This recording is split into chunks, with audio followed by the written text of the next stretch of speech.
Good morning. It's funny, today's the day after Easter. I don't feel any different than yesterday or the day before. But that's how I am every day. By the way, who has not picked up their kilt? Whose kilt doesn't fit? What does that mean? I'll tell them already. I know about it. So everybody's got their kilt sorted. Or not sorted, you're in the process of getting it sorted. Right? Okay. For tomorrow night's graduation dinner. We got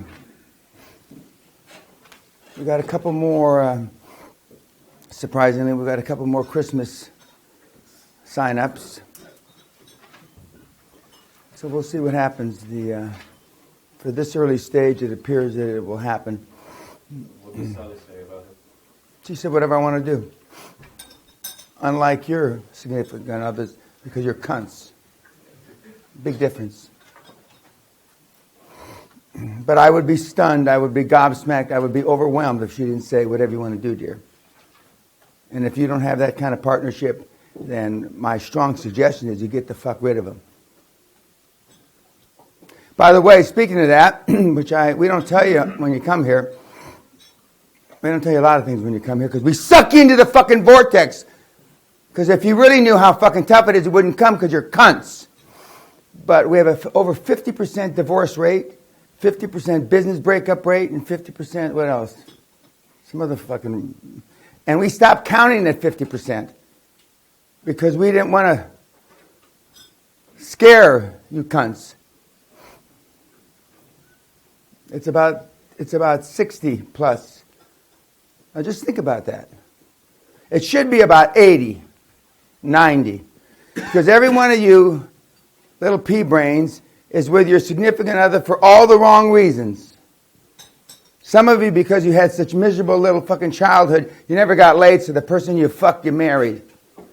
Boy, that's the sorriest fucking reason. But there's a few right here.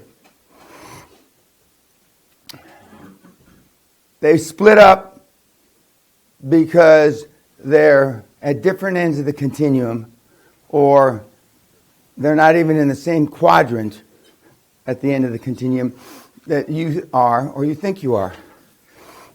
And when you get back from this, it's already become painfully obvious to sitting here. Now, whether you do anything about it when you go back, that's a whole other story. That's a whole other story. And quite frankly, I don't give a shit because if some of you drop out in the year, I got less work to do. I got a lot of work to do anyway, but I've got less work to do. But it's over 50%. We have had people break up on graduation night here. Break up. We've had business partnerships, and some of them are quite famous, which Robert is aware of, that... sitting at this table here, or at the back table around the corner, and it becomes obvious to them in the second or third day that, shit, why am I in business with this guy? And but the women normally wait till the last graduation night in the library in front of the fireplace to tell them they're leaving. Normally. Not always. We've had the penultimate day before. And I'm not happy about it, but it's just a fact. It's a fact. And because you've already figured out, even in your limited capacity to think things through or connect the dots, that some of you guys are with the wrong business partner and or the wrong significant other. Speaking of significant others, I've only seen one husband and wife deal last the test of time in business. Only one. Jose, one. In all these years. One. And they're up there. One. Quite often, one of the partners, significant others, gets out of the business. And then I've seen a lot of them. But it's always interesting to see which one gets out of the business. Is it the one that squats to pee? Or is it the one that stands at the urinal? ultimately, it's the one that's got the biggest cojones, whether they're female or male, that takes the baton, as they say in Britain, and marches on. And I'm not making light of it. I'm just telling you the facts, in case this light has shone through your thick skulls since you've been here. Because you can't fight a war on two fronts. You've got to have whoever you're with supportive, willing to make similar sacrifices, if not the exact same sacrifices, as you. Otherwise, it doesn't work. The dog just doesn't hunt. The dog doesn't hunt. To encapsulate or to get all the days that I wanted to, from Christmas Eve to Christmas to Boxing Day, which is here the day after Christmas in Britain, to New Year's Eve, New Year's Day, and the day after New Year's, it would be longer than an 8-day seminar, which is fine with me. Which also means it would cost more, but it would, so it would be a 9-day seminar, or maybe even 10-day.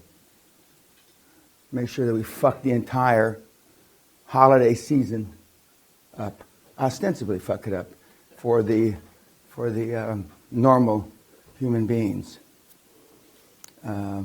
which amuses me quite a bit, as you can tell from my smile on my face. As I mentioned, Jose and I are from about, a few blocks from each other, originally from where we come from in East LA. And of all the people that have come through the seminar, we've had a number of LA guys and gals. We've had several East LA guys, but not just a few blocks from where I come from. So some of the things I say can have deeply resonated with Jose, because he comes from there. But fortunately, like my parents did, his parents or his mom got him out of there before he could get in too much trouble. Actually, he left at a younger age than I did. Maybe that's why I got in more trouble, because I stayed longer. Because it's just as it's tough to not be a high-performance person if that's all you deal with, or chill with, or hang with, whatever those words mean. It's difficult to be anything other than a hoodlum, gangster, etc., if that's all you have as neighbors, and that's all who you see on the streets, corners, and etc. And that's why there's so much trouble in breaking that cycle of poverty, breaking that cycle of drug use, and etc. But in my day, there was very few people that did drugs. It was alcohol, and there were very, very few people that shot you. They stabbed you, and they beat you with chains and brass knuckles. I don't even know if they still make brass knuckles. Right? Everybody know what brass knuckles are? Okay. But it was still bad. Anybody have any questions? Oh, before I ask that, I looked at some of the clips of the videos that we have done here through the first 4 days of the seminar. And I always find it amusing. A couple of guys have commented that when they pan the audience, some of you guys look like you're sitting in a morgue. That you're like deer in the headlights. And I emailed back to the one person that I know, that's because they are deer in the headlights. That's exactly right. You're seeing the right thing. I was just told by Kat that the first teaser for my my presentation for London Real at the Ritz a week ago came out. I happened to see it. It's a minute and a half or so, and it's very good. But I look like a crazy man, more or less. I mean, some of the views of me are, quite amusing. But they weren't doctored up. I mean, that's me. So I often wonder if my kids watch these. I don't think they'll be surprised. I'm not proud that I never hit the kids, but I certainly did that, and was animated to make sure they got the point. There's no question about that. But it looks pretty good. And so even though I teased Brian about his Cecil B. DeMille film team that looked like we were filming a movie for Denzel Washington with all the fuckers running around, lighting, sound, camera, it looks very good. So, Brian, I apologize. Obviously, you must have been right and I was wrong about that. And one of the things that high-performance people do is they do admit mistakes. Here in Britain, they admit them a little differently. They would never say that on camera. They would have a quiet word with James and say, James, you were right about that. We'll just move on. They would say something like that. But the high-performance people do realize when they do something wrong.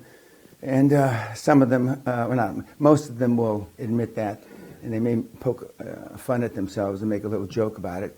But certainly very few will do it on camera for all the obvious self-esteem reasons. I saw another 3 people yesterday evening in my private time. And the stories go on. The saga goes on. The baggage goes on. And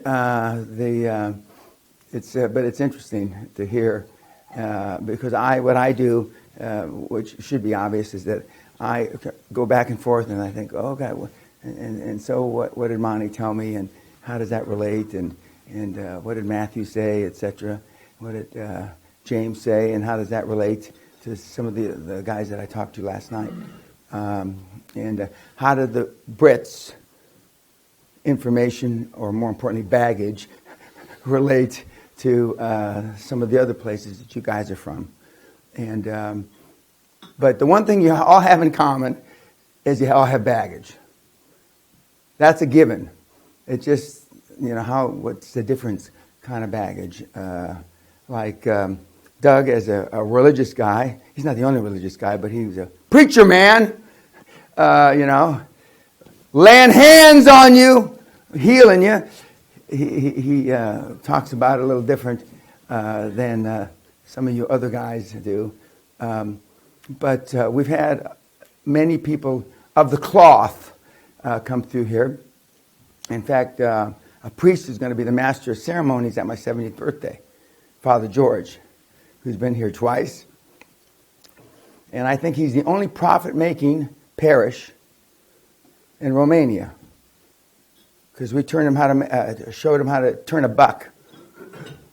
But since parishes get very little money anyway, I'm sure that you were flush with cash in your church.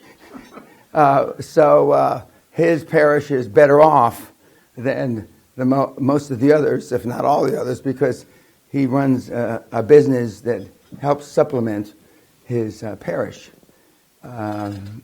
which is an anomaly, because they don't give you much money, and you would be stunned to know how much priests and nuns get paid, if any, because some don't get paid anything, which I could never figure out. But I haven't been working to do God's will directly. I haven't. Maybe indirectly I have. Okay, YouTubers, we'll talk to you after lunch. See you later. Thank you.